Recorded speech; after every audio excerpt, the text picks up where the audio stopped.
François Hollande affirme dans un entretien exclusif accordé au Monde que malgré une croissance en berne, une reprise qui n'est plus là, comme il l'affirmait, il n'est pas question de changer de politique économique. Alors David Rovodalon, vous avez interviewé le chef de l'État. Pourquoi malgré les critiques face à ces mauvais chiffres, maintient-il sa politique économique telle qu'elle ?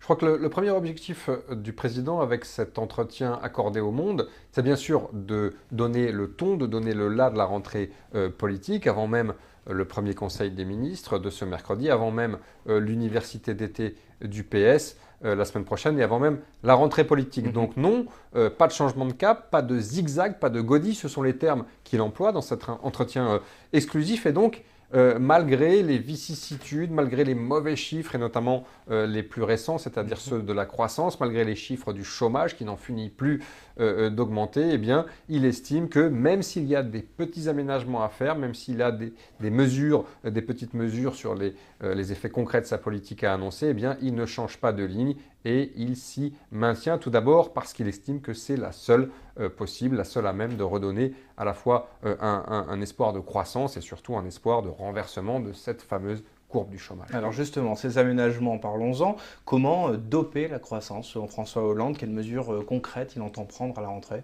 Alors dans un premier temps, il évoque les efforts en faveur des ménages les plus modestes. Vous savez que le Conseil constitutionnel a retoqué cette partie-là du pacte de responsabilité et donc il estime qu'il va sortir une partie de ces ménages d'une part de l'impôt sur le revenu et d'autre part, il annonce une fusion du RSA et de la prime pour l'emploi, ce qui va redonner un petit peu de pouvoir d'achat à ces ménages. Est-ce que ce sera suffisant en termes d'annonces, en termes de mesures? On peut en douter, d'autant que, comme l'année dernière, les Français vont dans les jours prochains recevoir leur feuille d'impôt. Et souvenez-vous, ce fameux ras-le-bol fiscal, cette fameuse grogne fiscale, eh bien, avait commencé l'année dernière au moment où les Français recevaient cette feuille d'impôt et où le gouvernement annonçait paradoxalement des allègements. Donc c'était quelque chose qui avait choqué, qui était apparu comme contradictoire. Donc ça c'est sur le volet social fiscal.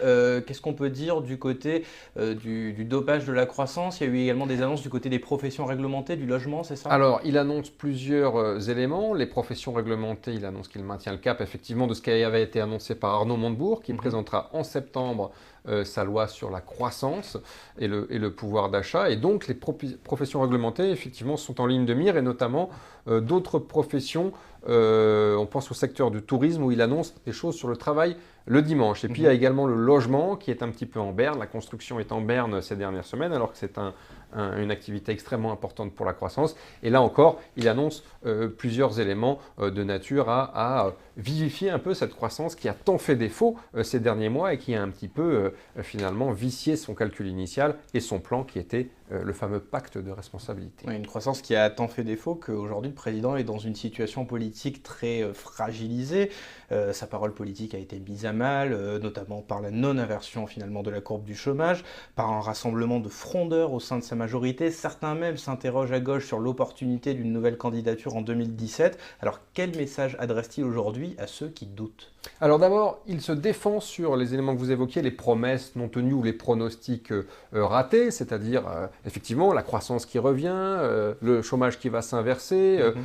Tout ceci, il explique que la dégradation des derniers mois finalement l'a empêché d'atteindre ses objectifs, mais il explique que c'était la bonne politique, que c'est la raison pour laquelle il va continuer dans cette voie. Et sur le message à son gouvernement, à sa majorité, il dit à sa majorité qu'on peut discuter, qu'on peut débattre, mais qu'on ne peut s'offrir le luxe d'une crise à chaque texte législatif. Ça, c'est une petite pique à l'intention, vous savez, des fameux frondeurs qui ont tant fait jaser au printemps dernier. Et enfin, il élude totalement la question de la primaire, de sa candidature, en disant que c'est une question qui ne se pose absolument pas. Donc c'est circulé, il n'y a rien à voir. Et évidemment, on maintient le cap à la fois de politique économique et de politique pure et simple. Merci beaucoup David pour cet éclairage et pour retrouver l'intégralité de cet entretien avec François Hollande, vous pouvez cliquer sur les liens juste en dessous de cette vidéo. Bonne lecture.